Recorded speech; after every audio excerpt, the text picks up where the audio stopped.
Lampara.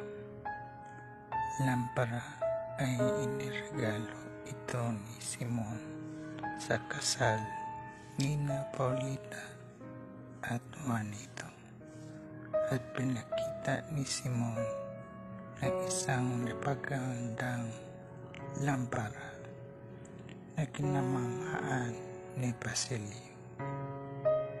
Ang nitroglycerina ay maaaring sumisimbolo rin sa luha ng mga inaapi. Ang lampara ay sumisimbolo kay Simon dahil siya ay mapahimagsik na kumakatawan sa bahagi ng lipunang Pilipino.